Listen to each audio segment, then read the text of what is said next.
A gente está começando mais um podcast trazendo conteúdos regionais, bem como discutindo assuntos relevantes sobre a nossa região. Hoje eu tenho a oportunidade de receber Derek Galo e também o meu amigo Alípio. Olha só, gente, nós vamos falar de um projeto incrível aqui no Marajó, que é a Ecofazenda Patuanu, um projeto que busca inovação, que busca trazer oportunidades também para comunidades ribeirinhas. Eu tenho acompanhado isso já há um bom tempo, vivenciado a experiência que o grupo que gerencia a fazenda tem conseguido trazer aqui para o Marajó. Então a gente vai aproveitar essa oportunidade para bater esse papo, começando com o Derek.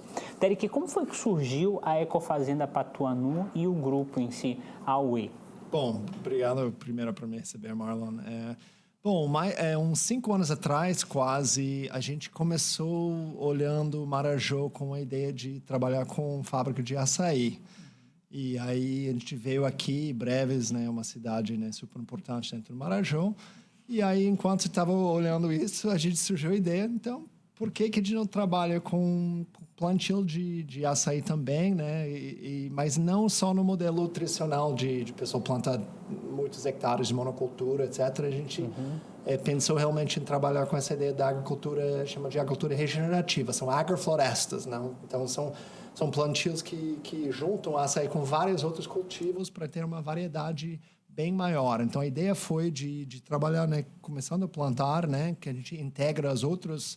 A ideia é entregar o açaí das comunidades, das cooperativas, etc., mas de ter uma fazenda, uma ecofazenda, chama de Ecofazenda Escola, né, Patuanu, que podia ser um vitrine de tecnologias, de agrofloresta, outras atividades. Então, o conceito foi isso, de né, a gente testar várias tecnologias e plantando várias coisas, viveiros, tudo isso. Então, e agregando parceiros. Então, foi mais ou menos nesse sentido que a gente começou o projeto em 2017.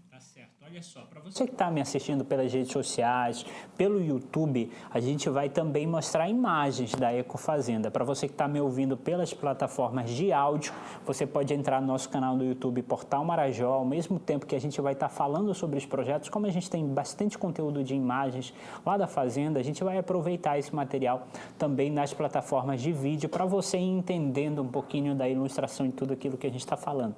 Eu tenho um registro, Derek, de uma das minhas visitas lá, de uma macaxeira.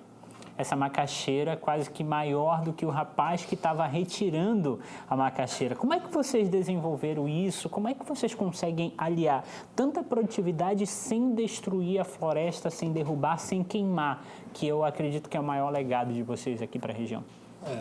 Bom, é interessante falando dessa macaxeira, né, que acostuma mais o mandioca brava, né? Então, essa macaxeira a gente enxerga que tem muito potencial de mesa, né? A gente trabalha até com algumas variedades genéticas melhoradas, a gente tem, né, tem também parceria com a Embrapa, mas acho que essa macaxeira veio até de Mato Grosso, né, pelos projetos de pesquisa lá de Mato Grosso. Então, tem várias variedades, né? Temos também, olhando macaxeiras que estão biofortificadas com várias vitaminas minerais, que é super importante, né? Porque as pessoas comem, né, muita mandioca, né, essas coisas que pudessem ter mais vitaminas minerais, né?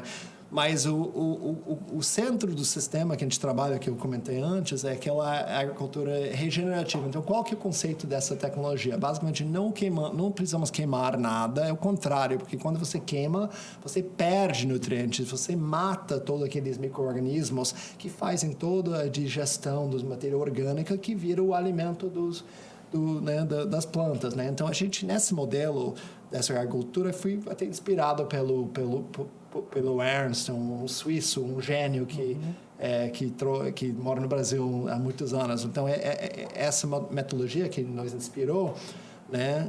A gente trabalha em linhas, né? Então, assim, a gente pega áreas de capoeira, áreas que já eram mandioca, áreas que, assim, que não são áreas nativas, né? A gente vai regenerando e recuperando. A gente planta, por exemplo, banana, depois a gente planta açaí, depois cupuaçu, cacau, aí várias outras nativas. Então, a gente tem árvores que são de mais extrato alto, médio, baixo. Plantamos junto ao mesmo tempo, a gente planta milho, mandioca, às vezes feijão guandu, planta várias coisas tudo ao mesmo tempo. E aí alguns vão, obviamente o milho vai mais rápido, depois colhe o milho, a mandioca depois, tira a mandioca, aí os outros vão crescendo e são linhas de agrofloresta. E nas entrelinhas, geralmente são 6 ou 8 metros entre cada linha, a gente planta capins. E esses capins, a gente vai cortando, os capins servem de alimento, que a gente joga o capim em cima das linhas. E, na verdade, tem leiras, né? A gente cria, quando a gente faz essa limpeza, né? A gente, né? Da capoeira, etc., a gente cria nos dois lados, que é leiras. Então, tem pedaços de madeira, tem matéria orgânica, que sempre mantém o solo coberto. Então, esse é o segredo, porque aí, mesmo quando não chove tanto, sempre está com aquele umidade, aí isso cria a decomposição da matéria orgânica, e aí já vai criando alimentos. Então, assim, o interessante também desse modelo aqui, cada vez mais o solo todo ano o solo melhora. Ao contrário da agricultura que faz 1 ano, 2 anos, 3 anos, depois tem que ir para outra área, né? Que você vai degradando. Esse é o contrário, você está botando mais matéria orgânica e cada vez mais, né, o solo com mais carbono, né? Então, para o planeta também tem vantagens, né? E também tem algumas árvores que a gente planta, que a gente chama de árvores de poda, que gerem muito biomassa, tem alguns que geram nitrogênio, que eles vão lá, tiram nitrogênio, e depois você corta essas árvores, você não tira essa madeira, você coloca ele, joga de novo no chão. Então, essa aqui é de criar esse ciclo, na verdade, inspirada pelo conhecimento, pela própria natureza, essa agricultura regenerativa. Então, esse é o conceito geral. Não sou especialista, mas eu acompanho muito, né? A experiência é até melhor de outras formas, né? Olha só, para quem está ouvindo nós pelas plataformas de áudio, você está percebendo que o Derek tem um certo sotaque. O Derek, ele é americano, e aí a pergunta é, como um americano veio parar no arquipélago do Marajó aqui em Breves, e aí o interior do interior, né? A gente até brincou andando de rabeta no final de semana, que você estava além do interior, porque já o Brasil, para um americano, já é um país do interior. Aí você vai para um estado do Pará, que já é uma outra região, aí vem para a região do Marajó, e da região do Marajó ainda vai para a zona rural. E aí, como foi que você veio parar aqui? Me conta um pouquinho dessa história. Bom, eu vim para o Brasil, na verdade, quando eu estava estudando na faculdade, eu tive a oportunidade de fazer um intercâmbio. Então, eu vim para o Brasil, estudei em Belo Horizonte. Então, eu já estava assim, muitos anos trabalhando com o Brasil na minha carreira profissional, trabalhando com projetos de sustentabilidade, trabalhando com pequenas e médias empresas. Então, e aí depois vim para morar no Brasil. E aí a gente veio para Pará, né, por Marajó, por causa dessa incrível abundância, né, de tantos tipos de frutas e açaí e tudo isso. Então, isso foi um pouco Breves, né, como comentei, um super centro, né, dentro do Marajó, né.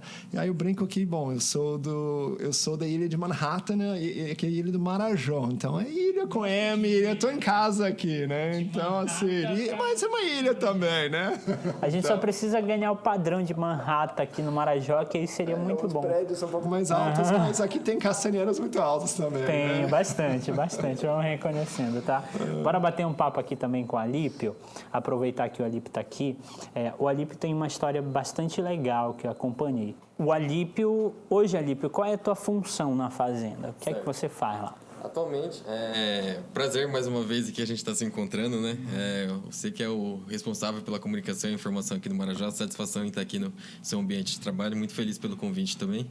Bom, atualmente eu sou o gerente de operações dentro do grupo da UI, né? Tenho focado um pouco nas gestões aqui das atividades aqui do Norte e a gente em comunicação, obviamente com a diretoria de São Paulo, a gente tenta se alinhar e aqui implementar o que a gente vem desenvolvendo de lá para cá. A gente acredita, né, muito na troca e na diversidade da informação, tecnologia, coisas afincas nesse ponto. E aqui dentro do Marajó, a gente, na verdade, digo pela experiência e estar imergido aqui já há 2 anos aqui dentro, a gente tem a disponibilidade de tecnologia que a gente consegue trazer de fora, mas o aprendizado aqui dentro da selva, aqui dentro com os ribeirinhas, com toda a comunidade local, isso sido muito importante nesse sentido. E ali eu queria que tu me falasse, antes de eu entrar, na verdade, nessa pergunta, Sim. eu andei acompanhando um pouquinho, eu vi uma matéria tua, quando criança, no G1, sobre um projeto de tecnologia. Como foi aquilo? Me explica aquilo. Porque, assim, eu vi a matéria dele, tá lá o Alípio, lá, vencedor de um prêmio. O teu pai, que inclusive eu admiro muito teu pai, ele faz um trabalho incrível. Eu acredito que ele te encaminhou para essa área. Explica para as pessoas que estão me ouvindo aí qual foi esse prêmio. Certo, vamos lá. Minha formação é engenheiro mecânico. Durante 6 anos dentro da faculdade, no desenvolvimento de engenheiro mecânico, eu trabalhei com desenvolvimento de aeronaves radiocontroladas. Hoje é conhecido como VANT, né? Então, desde lá para cá, nós desenvolvimos um projeto dentro do estado do Mato Grosso, né, representando a UFMT. E todo mês, aproximadamente ali no mês de outubro, a gente se deslocava até São José dos Campos, onde dentro do Instituto Militar Aeronáutico, né, no ITA, nós concorríamos com várias faculdades dentro do Brasil e algumas de fora também. E lá dentro era basicamente um desenvolvimento de uma aeronave, que ela era radiocontrolada, justamente pela questão do custo de construção. E a gente tinha como um compromisso desenvolver uma aeronave que ela fosse o mais leve possível e, ao mesmo tempo, que ela conseguisse levar a maior quantidade de carga dentro dela. Que seria como se fosse a carga paga, que seja de passageiros ou uma carga paga de uma carga de uma encomenda assim, dentro da aeronave. Então, era um projeto muito desafiador, porque, falando da engenharia aeronáutica, né, das ciências aeronáuticas lá no estado do Mato Grosso, não é o forte comparado com as grandes metrópoles como São Paulo, entre outras cidades nesse sentido. E para a gente também era muito desafiador, porque dentro da nossa carga, da universidade, a gente, obviamente, que entendia e estudava bastante sobre as ciências aeronáuticas, mas a nossa formação era de engenharia mecânica. E entre várias faculdades de grande renome, ITA, IME, o UFPR, entre outras, eles tinham um pouco mais de vantagem nesse sentido, né, com todo respeito a todas essas demais instituições, porque eles, desde o primeiro semestre, eles vinham a ciência aeronáutica. Então, para a gente foi bem desafiador, porque até então a gente ganhou um prêmio, uma menção honrosa, na verdade, durante o projeto, justamente porque dentro da nossa realidade, comparado com as realidades de outras faculdades, que eles tinham uma estrutura muito melhor nesse sentido, voltado a esse tipo de projeto, nós conseguimos desenvolver uma aeronave e ser competitivo até o último dia da competição, e com um custo de projeto de apenas R$ 1.500 dentro do ano. E essas grandes faculdades, eles tinham um suporte financeiro, estou falando de números de 80 mil, 100 mil reais por ano. E ainda assim a gente conseguiu ter uma colocação bem significante. A gente ficou entre os 10 melhores no Brasil nesse campeonato, inclusive dessas faculdades que a gente chegou a comentar. Com R$ 1.500. Com R$ 1.500. Então, para a gente foi bem desafiador nesse sentido, justamente pelo desafio em si, né? Desenvolver um avião e você provar que ele voa competindo dentro de um aeroporto militar, onde que as condições do aeroporto só se fecham quando um avião de verdade não voa, é realmente bem desafiador nesse sentido. Ele não tinha nem a fibra de Meriti, né? Exato. Não tinha. Hoje, eu imerso aqui dentro do Marajó, a gente tinha uma dificuldade de material, inclusive, que era o próprio Miriti, que a gente acabou... tive esse contato pela primeira vez com a árvore em si, na natureza aqui, né? Então, por coincidência, a gente encontrou uma árvore que, lá na região lá do Mato Grosso, não era o miritizeiro assim em si, mas tinha umas propriedades bem parecidas, né, em relação à leveza e tudo mais nesse sentido. E a gente também não comprava o material justamente porque a gente não tinha uma condição financeira tão favorável. Então quer dizer que vocês montaram um avião só com coisas naturais, com algumas peças naturais, de árvores, sim. Essas coisas? Sério? É uma madeira que a gente é conhecida lá na região como madeira balsa, que tem uma composição bem parecida com a própria madeira do Miriti. Ela é tão leve e tão assim, significante quanto. Hoje, se eu te desse R$ 1.500 em umas talas de Miriti, tu faria um avião que voa? Eu ia sair daqui voando. Sério, cara? Sim. Colhendo açaí. Colhendo açaí. Boa. Boa. Nossa, que incrível, Alípio. Eu fiquei muito impressionado com o Alípio, eu conheci ele já há alguns anos, quando o Alípio me mostrou uma rabeta, Derek, que ele está projetando há um tempo, mas uma rabeta que não queima gasolina, uma rabeta que vai ser a base de eletricidade. E aí um projeto incrível. Agora imagina, o cidadão ribeirinho lá carrega a bateria dele com energia solar na casa dele, vem de lá do interior até aqui na cidade. Agora imagine um projeto que aí o pai dele é um sonhador nato, né? E eu admiro muito isso nele. Ele fala, agora Marrom, imagina você chegar no porto, tem um local com placas de energia solar, onde o ribeirinho chega, conecta a rabeta dele, enquanto ele sai para fazer compra, a bateria e o sistema dele recarrega e ele volta para casa dele sem comprar 1 litro sequer de gasolina. E esse projeto, como é que está esse projeto? A gente está em fase de desenvolvimento, né? Como eu falei, a gente acredita na democratização da ciência, tecnologia e inovação e a gente veio para cá para compartilhar coisas nesse sentido, né?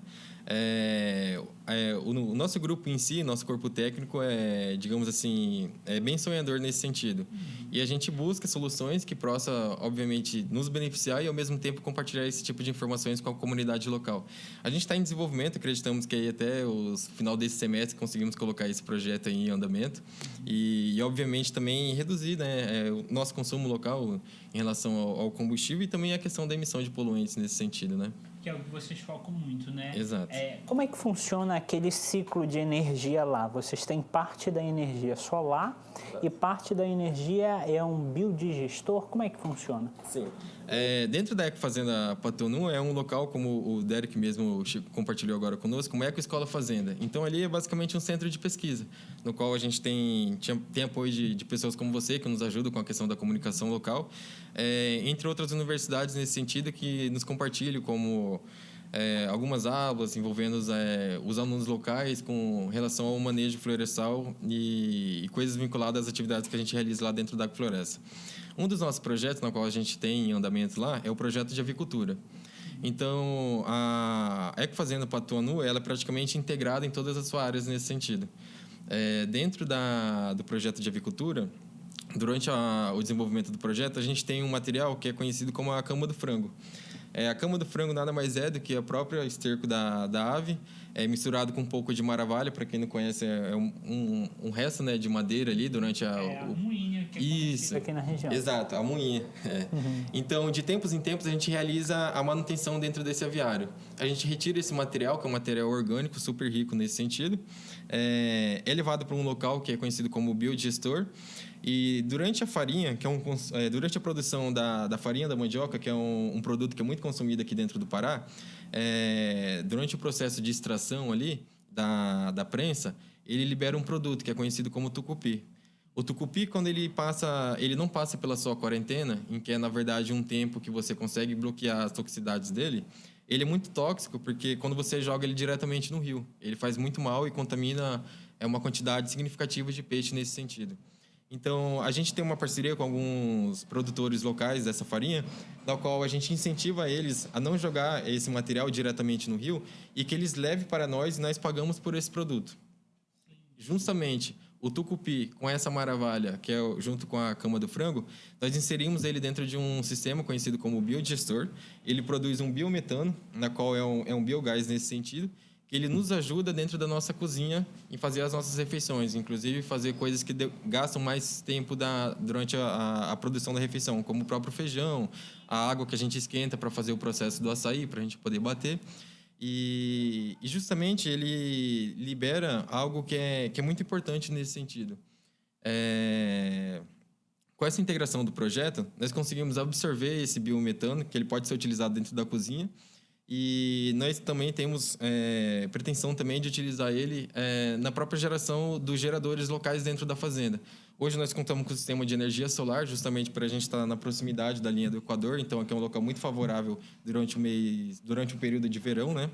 E entre outras contrapartidas, que seria essa produção do biogás, que poderia ser também, e na verdade, um combustível para geração de energia dentro do local. Inclusive, estou comentando agora sobre a rabeta elétrica, um sistema que a gente está montando, inclusive está na cidade, estou me organizando para levar lá para a fazenda, em que a gente vai conseguir engarrafar nesse sentido, né? Colocar esse biogás dentro de um cilindro, e alterando o carburador da própria rabeta, que a gente vê o pessoal andar, ele vai servir como uma forma de combustível para a gente fazer a nossa logística aqui interna, sem a queima dos produtos fósseis direto, como é a gasolina, né? Então quer dizer que o tucupi, o gás retirado dele com a cama do frango lá, com a moinha, pode gerar um gás tanto para utilizar na cozinha, Exato. como para os motores. Exato. Que Perfeito. incrível, né? É um ciclo impressionante, né? Exato. E o mais legal agora...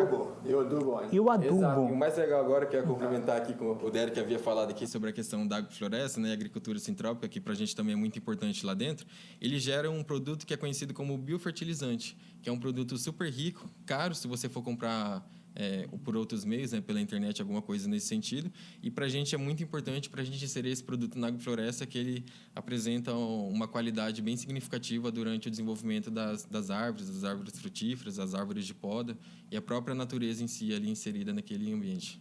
Então é um ciclo completo, vocês conseguem produzir. Aproveitar que o pessoal que está me vendo pela internet, pelas redes sociais, a gente está mostrando aqui, olha só, ovos lá da Ecofazenda Patuanu. É um sistema totalmente orgânico. Por que o produto de vocês é tão bom? Por que ele é tão bom? Bom, dentro desse sistema do projeto da avicultura, nós acreditamos que o bem-estar do animal é uma das questões mais importantes a ser tratadas lá dentro. As nossas aves, elas são livres de gaiolas, elas fazem alimentação somente com proteína vegetal. Nós utilizamos uma tecnologia que é conhecida como EM, parecido com, vou fazer um pouco de merchandising aqui, com aquele Yakult que a gente compra dos mercados e que ele possui um probiótico, né? Um probiótico ativo. Então, ali é muito importante para a flora intestinal da ave, né? Nesse sentido. Dentro do nosso espaço ali, da criação ali das aves caipiras também, elas contam com alguns brinquedos que incentivam elas a ficarem livres do estresse, que elas possam ter um ambiente mais agradável para elas. E está chegando agora, no final do mês, também um sistema de sonorização, na qual elas vão ter um pouco mais de descanso, que elas vão estar ouvindo música clássica durante o dia ali, para elas terem uma produção de ovo cada vez de forma mais amigável ali, menos agressiva para o próprio animal nesse sentido. Cara, as galinhas vão estar melhores do que nós na cidade aqui, que escuta cada música que, meu Deus do céu, não é nada bacana. Mas, né, a mentalidade delas vai estar bem melhor do que muita gente aqui. A gente está curioso não só como que as galinhas, né, colocam mais ovos, mas nossos colaboradores vão ficar, né, Nossa. música clássica, e a gente também, né? Vamos ouvir lá. Vai ser uma experiência para todos. Né? Incrível, incrível. Imagina uma galinha que ouve Beethoven botando um ovo de alta qualidade. Mozart, bastante, já tem playlist. É incrível, né? E outra questão também é que a gente está trabalhando com a ração, né? Que a gente está buscando cada vez mais integrar coisas nativas da floresta. Por exemplo, a torta do murumuru, outras tortas da floresta. Então, o conceito é não, a gente pode usar macaxeira, a casca da mandioca também. Então, a ideia é que a gente está não só, né, usando as rações tradicionais, está buscando sair disso e cada vez mais está comprando coisas da floresta que gerem renda para os ribeirinhos, né, que servem na ração, e depois a cama de frango volta, né, para a agrofloresta, né? Então isso, né, acaba ajudando também com o emprego dos colaboradores, etc. Então realmente é um ciclo, né, em todos os sentidos, né? Então esses ovos, né, eles são diferentes do que outra coisa, assim, não tem jaula, mas além de não ter jaula, a gente solta as galinhas. Então ele chama de free range, né? Eles são livres, né? A gente abre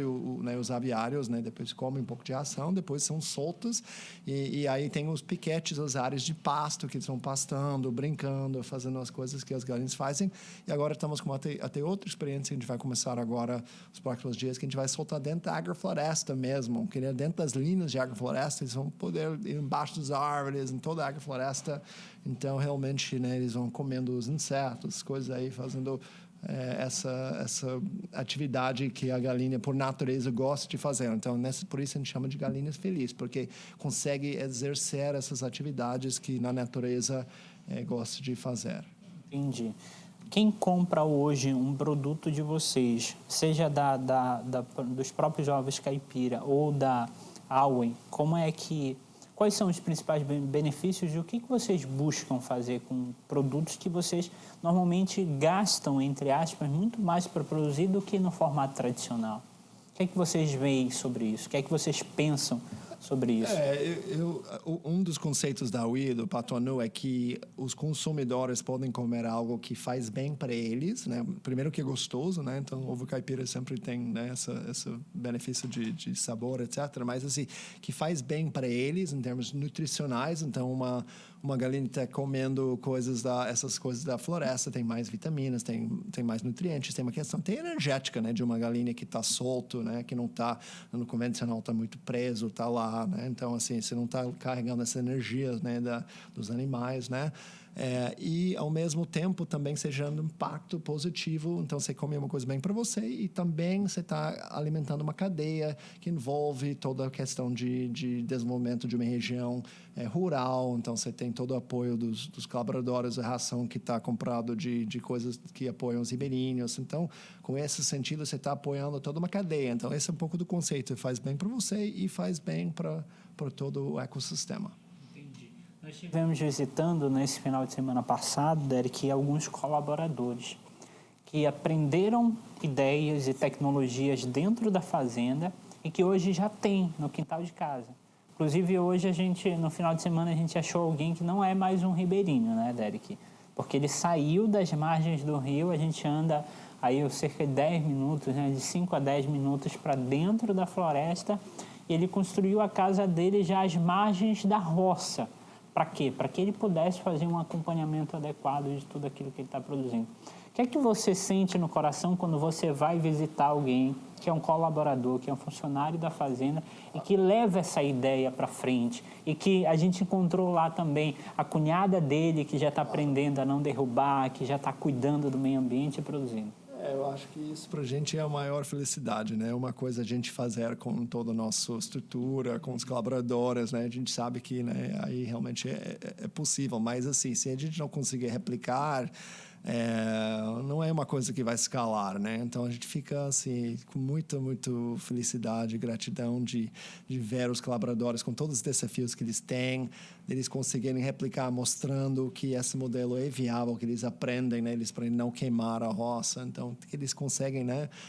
Isso para nós é o grande teste se realmente nosso projeto está, né, tá dando certo, que tem potencial de realmente transformar. É uma coisa incrível que são vários deles e aí aos pouquinhos a gente sabe que essas mudanças são coisas às vezes de uma, duas gerações, então, mas assim a gente tem que criar semente desse novo modelo aqui, porque também está sendo, né, multiplicado em outros lugares, né? Então, assim, a gente também, como a Lípia comentou, também a gente aprende muita coisa, né, dos conhecimentos deles, né, de trabalhar com madeira, com outras coisas, que até das frutas, as potenciais coisas. Então, nosso modelo evoluiu, não só com o nosso conhecimento que a gente trouxe, mas também com o conhecimento local. Então, isso aqui é muito bonito para a gente. Eu estive umas reuniões em Brasília e aí eu ouvi algo que eu trouxe até para o termo local, que lá eles falam que o Marajó tem o petróleo do Brasil, que é o açaí. Isso muita gente já sabe. Então, hoje as grandes marcas, inclusive, a gente tem acompanhado aí algumas franquias de açaí, tem se propagado muito Brasil afora. O mercado está crescendo, já está começando uma exportação aí para países árabes também do açaí. Além do açaí, na tua opinião, o que é que o mundo pode explorar de forma sustentável aqui no Marajó relacionado às nossas frutas, que pode gerar desenvolvimento econômico e oportunidade para o povo do Marajó? Bom, a gente vem descobrindo, né? Mas, assim, acho que, obviamente, o cupuaçu é uma coisa que tem grande potencial, né? Que é pouco conhecido. Tem muito cupuaçu aqui na Patauá, também toda aquela família da Bacaba, né, do Enocarpus, né, essa família tem o Bacabi também, então acho que essas são interessantes porque eles geralmente dão entre safra do açaí, então eles representam uma forma de renda, né, para os ribeirinhos, né, no ano inteiro, né, então é muito interessante. Tem assim, a gente vê aquela goiaba araçá muito interessante, tem acho que vocês chamam de pitomba, um vermelho, é também conhecido como rubi da Amazônia, que é super interessante. Mari, né? O piquiá. Eu ouvi vocês falarem muito lá na fazenda a respeito de algo que a gente chama de miriti, que é o buriti, que é do fruto. Em alguns locais já estão fazendo a geleia, né? A geleia do miriti. Inclusive aqui nas margens da área do Marajó das Florestas é o que mais tem, né? Essas grandes árvores com os cachos enormes. Dá para se explorar muito isso. relacionado à produção. O Roberto, que é o pai do Alípio, ele estava montando lá um sistema de tanque para criação de peixe também. Peixe e camarão. Como é que vocês veem essas duas linhas específicas de produção? A UI em si, né, o grupo UI, a Patuanu, ela na verdade é uma empresa, né, é uma empresa privada nesse sentido, mas o impacto social dela em ambas as partes é muito forte, né? Então, como o Derek agora mesmo está falando, a questão da replicabilidade do projeto, né? Para a gente é muito satisfatório, né, quando essas ações acontecem e a gente dá a oportunidade de novas rendas para os ribeirinhas locais, né? Obviamente, começando propriamente pelos colaboradores, porque de fato eles estão aprendendo com a gente diariamente, e como você mesmo na verdade agora acabou de citar que a cunhada dele estava lá no local lá do colaborador, onde que ela estava tendo a troca de conhecimento e a troca de aprendizado com eles. A agrofloresta em si, ela é uma forma, né, de um meio de renda, né? A avicultura também é um outro projeto que é uma outra forma. E assim como o peixe, assim como o camarão, né? A gente entende que aqui dentro do Marajó, dentro de tantos recursos naturais e a abundância nesse sentido, a gente, na verdade, precisa de mais um pouco só de norte. Sabe? Aqui tem pessoas que são muito trabalhadoras nesse sentido, são pessoas muito honestas, pessoas que honram a família nesse sentido. Então, basicamente a gente agregando um pouco de tecnologia e informação com alguns técnicos que vêm de fora, de Belém, de São Paulo, do Mato Grosso, entre outras partes do Brasil, e a gente daí difunde essa informação. A gente não entende que, por a gente estar ensinando as pessoas a terem novas formas de renda, que elas vão ser competidoras com a gente, né? A gente, na verdade, já quer que elas fazem para que o Marajó não dependa de produtos de fora daqui. Porque esse aqui é um local rico em recursos naturais. Esse aqui é um local que a gente tem a possibilidade de plantar de várias diversidades de tipo de forma de plantas, de colheitas, de frutas nesse sentido. Então, na verdade, é só uma questão de ajuste, né? A gente se alinhar nesse sentido e a gente não depender, né, dos recursos de fora. Obviamente que alguma coisa industrial com certeza vai ter que vir, mas aqui tem tanta disponibilidade, tem tantos óleos fantásticos aqui dentro, né? Como agora há pouco o Derek estava comentando com a gente também, sobre a questão da gente estar implementando as tortas de outras frutas da região, né? Tentando verticalizar esse processo e, inclusive, até diminuir o consumo de soja e de milho dentro da ração animal. Então, para a gente é muito importante quando a gente consegue agregar os diversos conhecimentos, né? As pessoas que apostam nisso tudo, o Derek, a família dele, os outros investidores dentro da fazenda, né? Dentro do projeto da UI. E a gente, na verdade, quem realiza mesmo, que faz acontecer é os colaboradores, os ribeirinhas. Então, é um respeito total por eles, né? Nesse sentido. E a gente, basicamente, só tenta coordenar e tenta fazer a gestão lá dentro da fazenda e dentro dos projetos vinculados aqui no norte. E você veio do Mato Grosso, né? Isso. Hoje, teu coração já é marajoara? Olha, como é? É até engraçado. Essa questão, porque foi assim, quando eu vim aqui pro Marajó, era obviamente para conhecer, né, a diversidade local. Desde 2017, quando foi fundado a Ecofazenda Escola Patuanu, eu tenho acompanhado o meu pai junto com o Derek, ali, o Derek fundador, meu pai é cofundador do projeto. Eu tenho acompanhado, mas um pouco mais distante. Lá no Mato Grosso eu tinha outros desafios e obrigações também. E aí, quando foi final de 2019, já focando um pouco para cá, iniciou 2020, então desde lá eu vim, na verdade, talvez para passar um mês. Só que eu nunca mais voltei para casa. Até peço desculpa aí, mãe, irmãos aí, vó. Se Deus quiser, esse ano eu vou dar um pulo em casa, passar o Natal com vocês aí. Mas eu realmente me apaixonei, cara, por tudo que tem acontecido para cá, pelas pessoas, pelas amizades que a gente formou aqui dentro, né? Pessoas que acreditam no projeto, ajudam de forma ou de outra a incentivar e apoiar todo esse movimento, né? A UI, na verdade, ela é um movimento. A gente mostra para as pessoas que existe e que é possível. E as pessoas que estão na mesma sinergia com a gente se apaixona por essas pessoas também, se agregam no projeto e a gente, na verdade, está cada vez mais somando forças, né, para fazer isso aqui acontecer. É bem desafiador, né? A logística, né? O rio em si, todo o transporte nesse sentido. Os desafios também, né? Por metade do ano é sol, muito sol. Outra metade é muita chuva. Então, assim, é bem desafiador nesse sentido, mas está acontecendo, sabe? Entendi.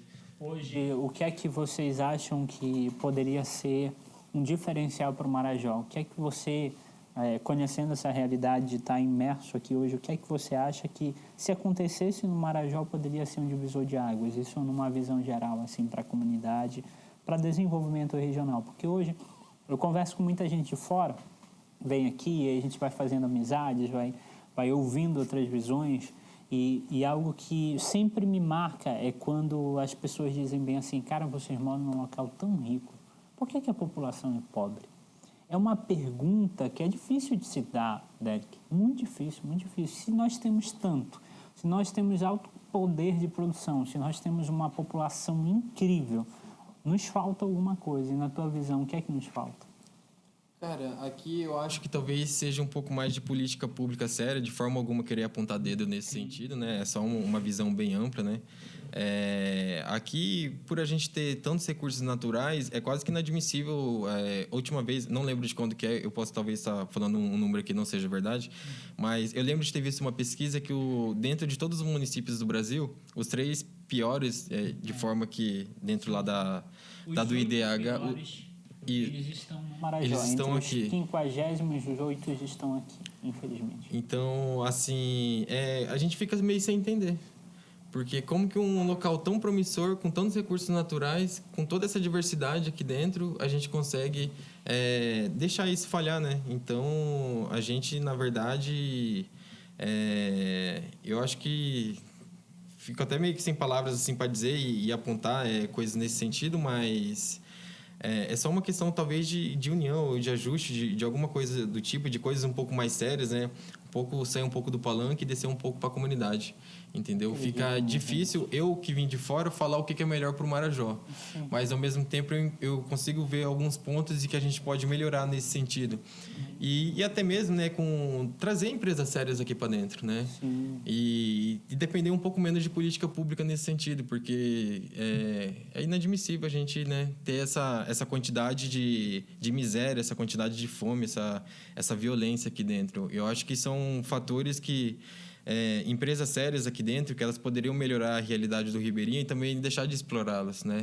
Ter um pouco mais de respeito por eles, ter um pouco mais de seriedade ali dentro dos projetos, entendeu? Tentar verticalizar e principalmente uma coisa assim que eu falo assim, que meu pai sempre me ensinou, né? Perca tudo, mas não deixa de ser homem, entendeu? Então, a partir do momento que você pode perder tudo, mas o conhecimento ninguém te tira. Entendeu? Então, isso para mim é uma coisa bem importante, sabe? Eu carrego como propósito de vida e a gente sempre vai se reinventando. Dentro da UI, dentro da Patuanu, nesse sentido, a gente já passou por várias dificuldades aqui dentro, mas a gente nunca deixou de se reinventar. E eu acho que isso aqui é uma coisa muito importante que a gente, de fato, tem que levar como propósito de vida e tentar mudar a realidade da sua comunidade local, seja ela da forma com que ela trabalha, entendeu? E buscar sempre melhorias para ela, sabe? A partir do momento que uma comunidade se une, nada para ela. Então, eu acho que é mais ou menos por aí que a gente tem que ir, sabe? Lá no Mato Grosso, eu estava lendo um artigo, você veio de lá, né? Eles trabalham muito questão de cooperativismo, sim, de parceria. Você acredita que isso seria um bom divisor de águas para a região, principalmente para a produção rural? Com certeza. Inclusive, nós temos parceiros, o pessoal da Copavem, na qual a gente tem uma parceria com eles numa uma reestruturação de uma fábrica lá em São Sebastião da Boa Vista. A gente entende que a partir de um momento que a gente consolida uma cooperativa séria, em que os objetivos do cooperado é o mesmo, a gente consegue mudar a realidade local. E nesse ano aqui de 2022, nós estaremos inaugurando, junto com a cooperativa são deles, né? A gente, na verdade, só vai cuidar um pouco ali da gestão ali das atividades, da produção deles. Mas o cooperativismo, algo que eu já li há um tempo atrás, ele é o ponto mais alto dentro da consciência humana. Então, a partir do momento que você consegue atingir esse ápice, você com certeza tende a todo mundo ganhar nesse sentido, entendeu? A partir do momento que você foca um objetivo ali dentro dos cooperados, e você se entende com eles, e a sinergia, a vibração ali elas estão bem conciliadas, é ali que eu acho que é o ápice, é o momento ali dentro de uma comunidade.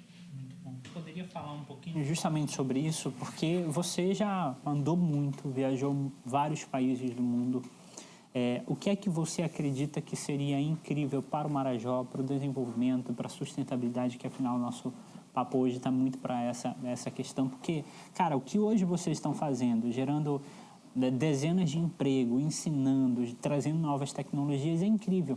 mas você não acredita que algo, às vezes é algo que às vezes eu sinto, cara, eu tenho tanta vontade de ajudar, a gente busca parceria, a gente vai atrás de empresário, às vezes o cara vem, às vezes eu recebo e-mails, ligações de gente, cara, eu recebi algumas pessoas do Rio Grande do Sul um tempo atrás, e aí os caras queriam, cara, eu quero investir no Marajó, mas eu quero saber como é o Marajó. E aí a gente começa a falar, mas com aquela expectativa de trazer aquela empresa para cá, porque a gente sabe que vai trazer investimento. Na tua opinião, com conhecimento de causa, o que seria diferente para o Marajó e que poderia ajudar a colaborar com aquilo que vocês já fazem? Eu acho que a educação realmente é a base de tudo, né? Então, assim, inclusive tem um tipo de educação particular que a gente acredita muito, a gente tem tentado, ainda não conseguimos emplacar um projeto, mas se chama educação socioemocional. Então, é um trabalho que ajuda os crianças a trabalhar suas emoções, a desenvolver capacidades ligadas, por exemplo, à empatia, à assertividade, à expressão, a lidar com várias emoções. Então, a gente acredita realmente, eu pessoalmente acho que é o base de tudo é desenvolver o ser humano, né? Porque com um ser humano mais desenvolvido consegue, por exemplo, depois a gente pode ensinar muita questões de educação com ecologia, ensinar a importância da floresta e né, da floresta em pé, da natureza, como a gente cuidar da natureza, e depois com isso a gente pode ensinar as pessoas a como, né, ganhar dinheiro em harmonia com a floresta, né? Com essas atividades, por exemplo, agrofloresta, até de extrativismo de madeira, manejo, etc., mas feito de uma forma que você vai, né, trabalhar, você vai plantar, você vai, né, pegar partes de madeira. Isso, exatamente. Ou seja, a gente nem fala assim, a gente não acredita que é pecado de tirar de uma coisa de madeira, mas a questão de, né, a forma que historicamente que o pessoal só tira madeira, não estão fazendo de uma forma necessariamente de manejo, ou replantando, né? Então, nós temos viveiros cheios de nativos. Então, acho que a educação é super importante, né? Mas a educação também com coisas práticas, né? Que ensina né, coisas que as pessoas podem usar, né, dentro de uma profissão. Então, todo esse trabalho também que por exemplo, né, a Sebrae, outras coisas técnicas, né? Acho que IFPA, nós temos uma parceria com o IFPA, acho que está fazendo um trabalho, o Mário Médici está fazendo um trabalho muito, muito importante aqui na região. Tem cursos até, a gente estava conversando com a filha de um colaborador nosso que não terminou o colégio, a gente explicou para ela, né, o nosso engenheiro agrônomo, ele explicou que tem um curso de 3 anos que vai terminar o colégio e ainda vai fazer o técnico agrônomo, mas esqueci o nome do curso, né? Então, vai completar isso e vai ter uma oportunidade de aprender e virar técnico agrícola, né? Então, assim, são essas coisas que a gente consegue, por exemplo, hospedar esses cursos, essas atividades dentro que fazendo na escola, é muito importante. Então, a gente acha que essas parcerias, né, de trazer parcerias que juntem coisas do governo, juntem coisas com empresa privada, juntem cooperativas, porque a gente acredita muito que é um ecossistema que é o que faz a grande transformação. Não adianta o governo sozinho fazer, não adianta, assim, em muitos casos, você dá o dinheiro para a cooperativa, uma doação, só que é muito difícil os desafios, até para a empresa privada, fazer tudo isso com todo o conhecimento. Então, assim, mas se a gente conseguir juntar e criar essas parcerias, como nós estamos fazendo, né? Temos parceria com a FPA, nós temos parceria com a Embrapa, nós temos agora uma parceria com o UFRA, com recursos do MAPA para trazer bolsistas, né? A gente está também com um programa Marajó Socioambiental, que envolve junto com 2 ONGs também, super sérias, que tem apoio do recursos da Fundo Socioambiental da Caixa Econômica Federal. Então, eu acredito que realmente esse ecossistema, né? E também a gente acredita muito da bioeconomia, né? Então, a gente chama de todas as coisas da floresta, todo o potencial das atividades, que se a gente conseguir integrar esse ecossistema e trazer essas indústrias que possam gerar renda no Marajó, também com alguns benefícios fiscais, tem vantagens de ICMS, etc. Então, a gente acredita que é um caminho interessante para o futuro do Marajó. Muito bom.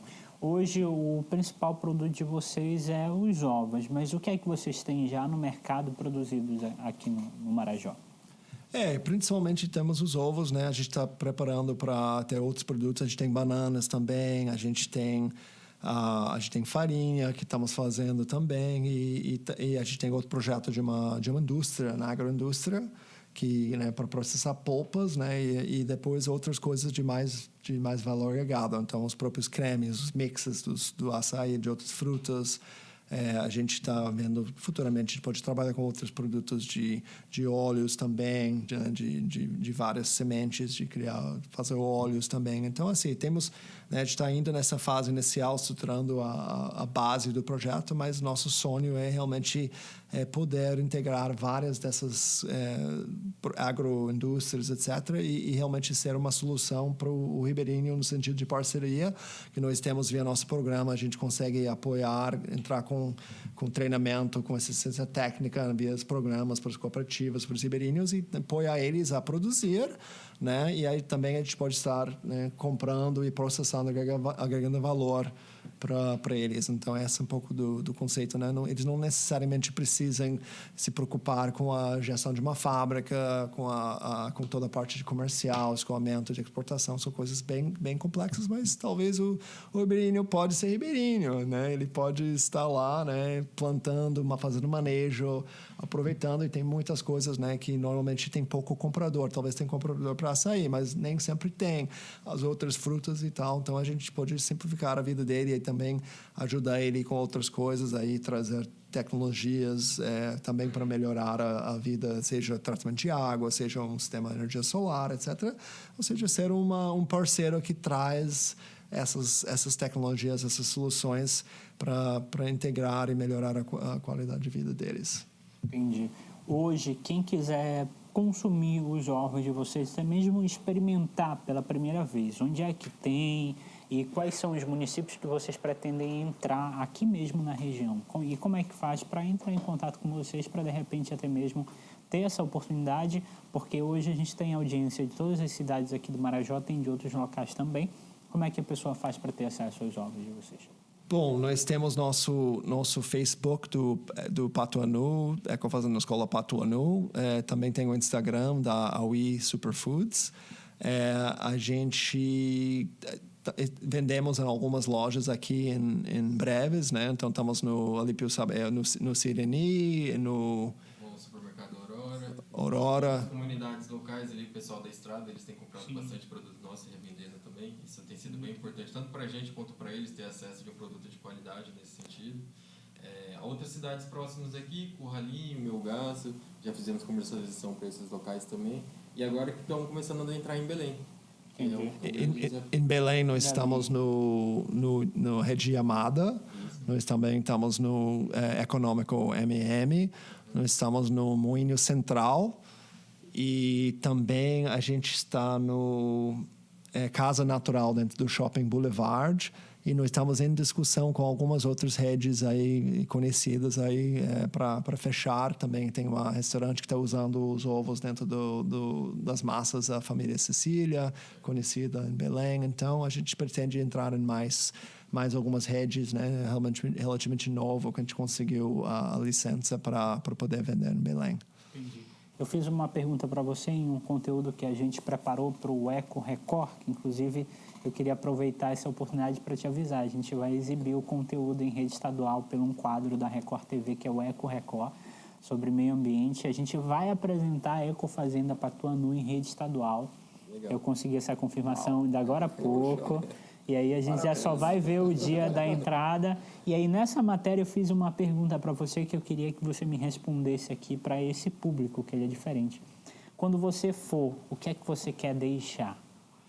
É uma pergunta muito, muito pessoal, porque ela representa algo que a maioria das pessoas elas trabalham e elas estão buscando deixar herança. Eu acredito muito em legado. E o que é que você vai deixar, o que é que o grupo vai deixar no Marajó em legado quando vocês partirem para... Bom, tivemos até uma oportunidade de aplicar para um prêmio. Acabamos não ganhando o prêmio, mas foi muito bom de sonhar. Então, foi a gente fez até de 2030 até 2050. Então, foi nessa sonho, nessa visão que fizemos. Era um Marajó né, desde essa questão da educação socioemocional nas escolas, as crianças com altíssima consciência, felizes, eles totalmente conectados com a natureza, eles trabalhando com agrofloresta, né, a gente imagina, temos um sonho de um polo da bioeconomia do Marajó, com várias indústrias cuidando, produzindo desde todos os tipos de frutas e óleos e outras coisas, e todas as atividades, né, fibras na Amazônia, um monte de coisas aí, então, barcos elétricos, todo tipo de tecnologias, né, e basicamente, né, uma abundância, né? As pessoas vivendo em harmonia, com tranquilidade, com felicidade, sem questões de violência, sem problemas de pobreza, né? Com abundância de comida, né? Com ecoturismo também. A gente acredita também que tem um grande potencial. Então, seria realmente uma Marajó, né, abundante, né, em harmonia, né, sem as pessoas terem que lutar no dia a dia para sobreviver, para ter comida, sem ter que desmatar talvez tanto, né. Então, essa é um pouco nossa visão, nosso sonho. Muito bom. Talípio, assim como eu perguntei para o Derek, o que é que você imagina de deixar para o Marajó a partir do momento que a gente passar para um outro plano, seja lá aquilo que os outros ou até mesmo nós acreditamos, o que é que você pretende deixar como um legado? Eu acho que as gerações passadas, né, para fazer com que a gente chegasse onde que a gente está, né, seja qual foi a luta que a gente viveu ou vive até hoje para chegar onde que a gente está, a gente, na verdade, tem que honrar eles, né? Então, eu acredito que vai chegar um momento, obviamente, que o sistema que gerencia o mundo é o capitalismo, né? Isso aí, eu acho que, infelizmente, isso não vai mudar, ou felizmente, talvez isso faz parte do próprio sistema em si. Mas, a partir do momento, né, como o Derek estava conversando agora, estava citando e explicitando nesse sentido, em que a gente consegue conviver de forma harmônica, né? Dentro de um local com tantos recursos naturais, que a gente possa prejudicar o ambiente o mínimo possível que seja, e a gente conseguir ter condições, né, ter conforto para nossa família, que as pessoas possam não passar por tantas necessidades aqui dentro, né, nesse sentido. Eu acho que a partir do momento em que a gente compartilha a informação, o conhecimento, que a gente consiga difundir a tecnologia, eu acho que se a gente conseguir chegar nesse ponto de impacto, a gente se sente satisfeito como pessoa nesse sentido, né? A gente, que nem eu estava comentando agora há pouco sobre a questão do cooperativismo, né? A partir do momento que a gente consiga atingir esse hábito, que a gente consiga motivar mais pessoas para se importar pela sua comunidade, seja ela qual for, se for a comunidade religiosa, se for a comunidade somente ribeirinha mesmo, uma vila, alguma coisa nesse sentido. E quando o povo se une, quando a comunidade se une, é muito difícil de você conseguir segurar, né? Agora há pouco a gente estava falando sobre a questão das políticas públicas aqui locais. De forma alguma também querendo apontar erro para qualquer gestões que se passaram ou que venham a passar nesse sentido. Mas a partir do momento que você consiga atingir com que essa comunidade, e como o Derek falou, né? Meu pai ele formou em arquiteto com 40 anos de idade. Eu tive o privilégio de formar com 26 anos. E a educação é o que move o mundo, né? Se a gente tiver um pouco mais de seriedade com a educação com os jovens, né? Se a gente conseguir dar um pouco mais de esperança, de luz ali dentro para as comunidades locais, eu acho que isso aí os gestores, nesse sentido, na minha visão, né? Eu me sentiria realizado a esse ponto, né? A gente observa aí a dificuldade que as crianças estão tendo aí justamente pela questão da pandemia, que se passou. A gente também é compreensivo nesse sentido, a questão do isolamento, coisa nesse sentido. Mas vai chegar numa hora que vai ter que voltar, né, as aulas. E todo esse tempo que foi parado, de cerca de 2 anos aí, não que seja perdido, mas ele tem que ser recuperado. E quando a gente faz um impacto real de educação, como o Derek estava comentando agora, educação socioemocional, educação do dia a dia, educação do técnico, entendeu? Eu acho que isso aí você começa a mudar a realidade da família, sabe? A partir do momento que uma pessoa ela teve acesso a uma educação de qualidade, eu acho que isso aí já é importante. E pode ser que não seja a melhor educação do mundo, mas que ela seja a melhor educação para você nesse sentido, a melhor educação que aquele ambiente possa ofertar, eu acho que isso aí já é o suficiente, né? Então, se eu pudesse deixar um legado, seria a troca de conhecimento, né? O que eu pude aprender de lá para cá, né? Na minha formação acadêmica, que eu possa compartilhar com as pessoas aqui dentro. Agora há pouco a gente estava falando sobre os barcos elétricos, os biodigestores, o biogás, entre outras tecnologias que estão para surgir aí também, que a gente estamos correndo atrás para trazer e compartilhar com a gente. Eu acho que quando a gente atinge esse ponto, eu me sinto satisfeito nesse sentido, né? Quando eu falo, principalmente com essa arte, né? Essa parte, na verdade, da engenharia, normalmente meus olhos brilham quando eu me sinto bem satisfeito nesse sentido. Então, é interessante justamente porque aqui dentro da selva, né? Se assim posso dizer, tem uma universidade que ela ainda não foi explorada. E é muito legal porque a troca de experiência que a gente faz com Ribeirinha, na grande maioria das vezes, sei lá, 80% a gente mais aprende. Agora há pouco o Derek estava falando sobre as frutas aqui regionais. Tempos atrás, o próprio Ribeirinha que você foi conhecer dias atrás, colaborador lá nosso, a família dele estavam fazendo uma brincadeira e raspando o mari, e passando na pele e no cabelo. E a gente, né, já comia mari, mas até então nunca tinha visto alguém ter uma atitude dessa nesse sentido. E depois que a gente foi entender que eles têm vários pontos naturais nesse sentido, que a própria fruta proporciona pela a hidratação da pele e a hidratação do cabelo, e é uma coisa que algumas comunidades usam aqui dentro do Marajó. E então, tipo, é uma coisa que até então dentro da universidade ainda não chegou, não foi explorada tanto. Existem alguns artigos, né? Existem alguns trabalhos de conclusão de curso nesse sentido, mas não é algo que tem sido, né, difundido para as outras áreas, assim como outros antídotos de cobre que a gente já conheceu sobre aqui, algumas cascas nesse sentido, e várias outras experiências que a gente pôde vivenciar nesse dia a dia. Então, para mim, eu acho que essa questão da educação é uma coisa bem, bem importante. A partir do momento que a gente começa a falar ecofazenda escola, eu acho que é meio que por ali que é o caminho, entendeu? É a escola. Entendi. Muito bom, muito bom. Ainda reforçando sobre essas questões de medicamentos, tem muita gente, e aí as pessoas não entendem. Se a gente pegar, por exemplo, da quantidade de mortes que teve para a Covid, das pessoas das zonas urbanas, e coloca para meio rural, é muito inferior. Ao teu ver, é o ambiente, é a alimentação, ou é até mesmo os remédios naturais que talvez tenham impactado nisso, que menos pessoas da zona rural tenham morrido do que o pessoal da cidade? Cara, eu acredito que sim. Como o Derek mesmo estava falando sobre alguns produtos que a gente, né, tem desenvolvido e tem buscado também a fomentar, né? A partir do momento que a gente tem uma saúde de uma alimentação sadia, uma alimentação de qualidade, e principalmente que ela tem um sabor agradável nesse sentido, eu vejo que é por aí. Eu cheguei aqui no Marajó, eu pesava 76 quilos, eu acho que eu já ganhei uns 15 mais ou menos de lá para cá. Eu acho que com açaí, camarão, peixe, da abundância que a gente tem. E eu acho que é realmente por aí que vai as coisas, né? A gente tendo um pouco mais de qualidade nesse sentido, deixando um pouco industrializado do lado, apesar que a gente, né, com certeza é um pouco dependente nesse sentido, mas a alimentação, eu acho que ela fomenta não só a parte interna, como a parte mental do corpo. A partir do momento que você tem acesso a um produto de qualidade, um alimento de qualidade, você não está só simplesmente matando ou saciando a sua fome, né? Você está ingerindo energia, está ingerindo coisas boas e principalmente também mantendo a cabeça em paz nesse sentido, sabe? Derek, você falou algo uma vez para uma pessoa que eu estava acompanhando das minhas várias visitas à fazenda. Você falou alimentação cura.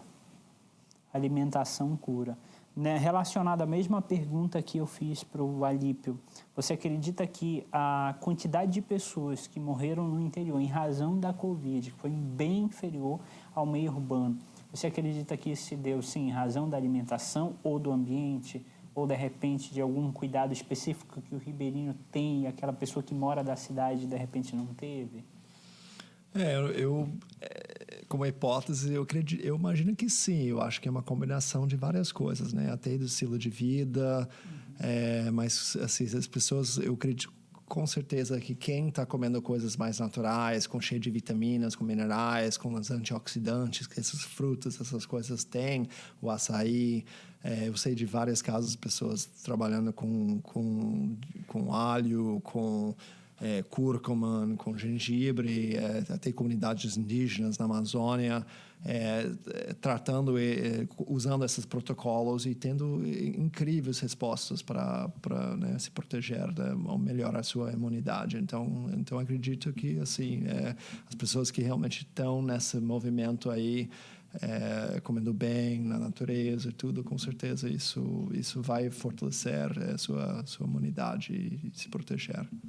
E relacionado aos medicamentos naturais, que são os medicamentos, as ervas, as cascas, que aqui tem remédio para tudo, né? Um exemplo disso é o Ver o Peso. Você já foi no Ver o Peso? Sim. Não, inclusive, nós temos até um livro que a gente apoiou, que foi feito pelo Instituto Cinco Elementos, chama Mulheres e Ervas da Amazônia. A gente foi um dos patrocinadores da publicação do livro.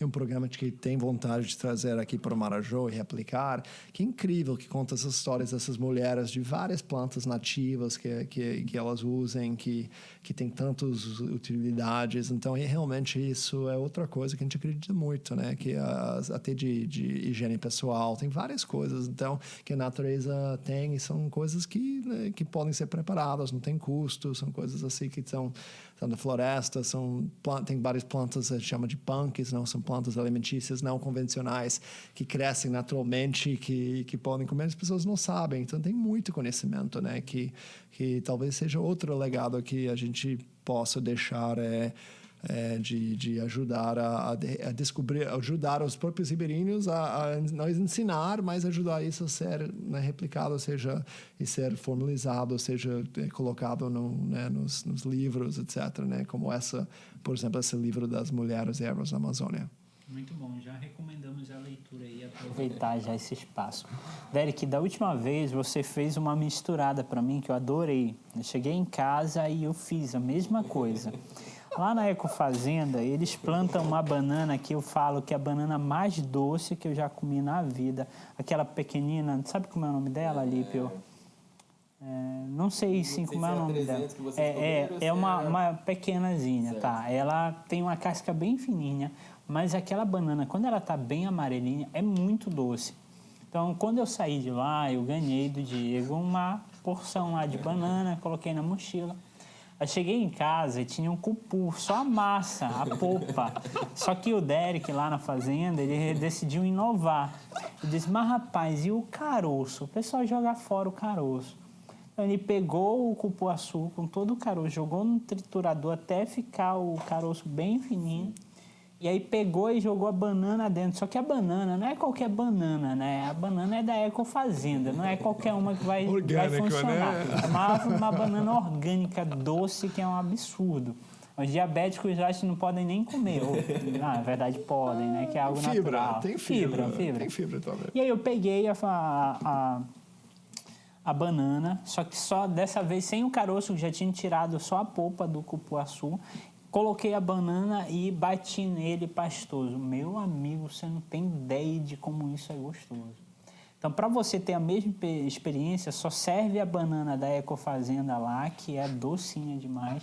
Mas essas ideias... Tá vendendo, essas né? Ideias, Entra em contato, essas ideias. Tem à venda. Não, porque é sério, eu já comi banana em vários locais, olha que eu já rodei por aí.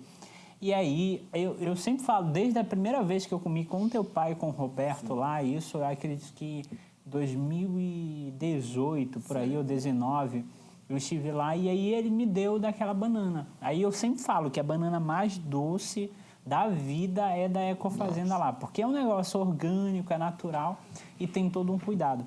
Mas essas ideias de sundaes, de mistura de frutas, como é que surge isso? Porque vocês têm uma linha de produtos que acaba misturando vários sabores. Porque aqui, eu quando era criança, eu não podia tomar açaí e comer jambo, que é o jambre, ou manga, porque ia fazer mal e tal, ou misturar. Aí eu conheci um paulista, que é produtor da Record São Paulo e tal, e a gente viajou, fizemos uma série de conteúdos juntos. Aí ele pegava o açaí, aí antes da gente ir para o restaurante, ele passava num supermercado. Aí ele comprava Nutella, ele comprava leite em pó, comprava mais uma série de misturados. Aí tá, chegava lá, a gente almoçava, ele comia, ele pegava a tigela de açaí, pegava toda aquela misturada de chocolate, leite em pó e tudo no açaí nosso natural, misturava e depois que ele almoçava era a sobremesa dele. E aí eu brincava muito com ele que ele tinha um organismo totalmente diferente, porque se eu tomo uma tigela de açaí daquela, vai me dar um sono absurdo. Eu vou dormir. E para eles não, é energético. É o energético do açaí. Né? É um energético muito diferente. Como é que vocês elaboram essa mistura de sabores? É com base na nutrição, o ensino sabor? Como é que vocês elaboram tudo isso a partir da Superfoods? Bom, aquele dia lá na fazenda foi só... Na verdade, outro dia eu fui lá, eu tava com fome, eu não tinha almoço, eles me deram o cupuaçu e falaram, não pode comer o caroço. Eu não pode comer o caroço, você faz chocolate do cacau e faz o cupuaçu, eu tava com fome, então eu comi. Aí, o próximo dia, eu tava ali, de cupu, aí não tinha nem tesoura, então vai aqui chupando só um pouquinho do... Então, assim, aí vamos jogar no liquidificador, vamos ver. Porque pensa o seguinte, o manteiga, o caroço tem o manteiga do cupuaçu, né? Então, assim, é incrível. Aí eu acho que o dia anterior eu tinha ido lá na casa do Ribeirinho e me deram um creme de cupuaçu, mas era com açúcar e com leite, creme de leite. Sim, eu então, até comi, assim. Então, né, não precisava pegar leite de uma vaca, tem o próprio caroço, então é mais intuitivo, né? Meio assim, né? Vamos aproveitar o que a natureza tem, né? Tudo base, né? Vegetal. Mas, enfim, quando a gente pensa nos produtos, aí a gente pensa com certeza nas combinações em termos de paledárias, né? O que dá para misturar? Às vezes você tem buriti. Buriti é o sabor dele temos que ser criativo, né? Para isso ser gostoso. Então tem muito potencial. Então a gente olha a questão de misturando vários sabores, tem questões de textura, né? Tem alguns que trazem doçura, tem outros que trazem mais cremosidade, temos questões nutricionais, então açaí tem muito dessas antocianinas, um tipo de antioxidante, né? Mas tem outros que tem talvez os carotenoides, né? O tucumã, né? O buriti, essas que tem mais as cores, né? Então, assim, a gente, com certeza, a gente busca soluções para trazer doçor, sem ter que adicionar açúcar, né? Que é o movimento de evitar a adição de açúcar. Então, assim, é uma combinação, né? Tem que ser um pouco de alquimia, né? Então, a gente brinca, né? Então é essa aqui a diversão de conhecer, descobrir novas frutas, em vez de, né, buscando frutas vermelhas. Então, temos essa rubi da Amazônia, essa uvaia, essa pitomba, né? Que você chama aí, por exemplo. Incrível, né? Quero aqui agradecer a presença de vocês dois. Foi um bate-papo incrível. Para você que ainda não conhece a Ecofazenda, procure nas redes sociais, procure os ovos, procure a banana, que eu estou vendendo para todo mundo essa banana. Eles ainda nem estão produzindo tanto em larga escala, mas já estou vendendo porque é um produto delicioso. Na verdade, todos os produtos de lá. Já comi a macaxeira, a banana, a própria galinha de lá. Meu Deus do céu, uma delícia. Eu acho que agora eles vão ficar mais gostosos ouvindo música clássica. Ficar melhores ainda. Um peixinho lá. Um peixinho. Já comi peixe lá. Incrível.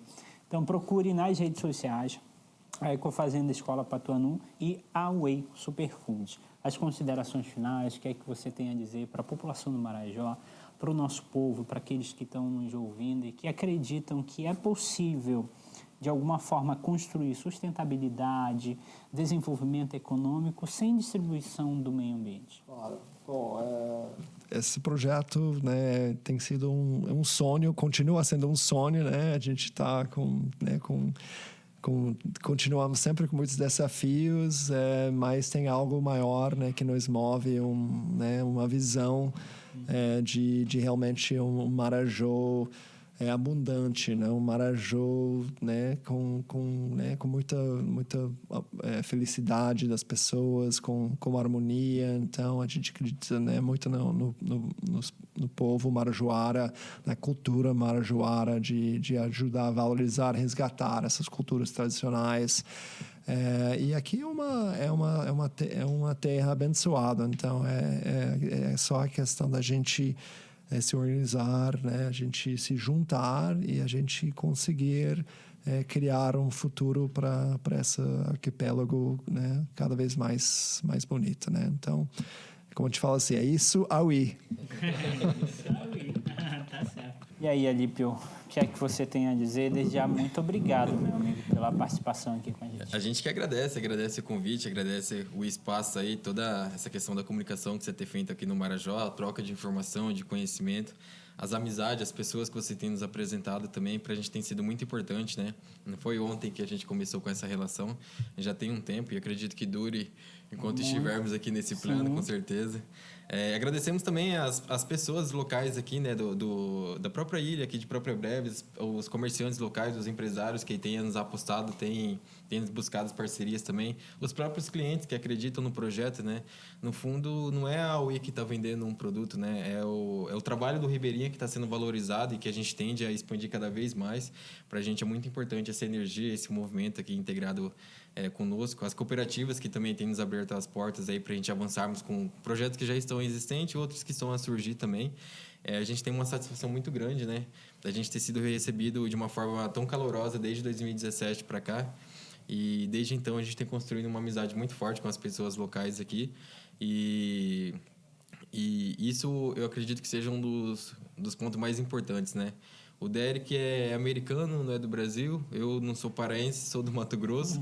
Só com a forma com que as pessoas nos abraçam e nos acolhem aqui no Marajó, são poucos lugares no Brasil que a gente teve acesso a tanta harmonia, tanta energia boa, né? Coisa envolvida nesse sentido, as amizades que a gente tem feito para cá também. Então, na verdade, agradecer a todos e principalmente as pessoas que têm nos apostado muito na gente, né? A família do Derek, o Derek em si como pessoa, a própria diretoria de São Paulo, envolvendo todos os colaboradores, nossos diretores de lá também, que com certeza se desdobram dias e noites, sem finais de semana, sem feriados nesse sentido, para fazer com que isso aqui possa acontecer.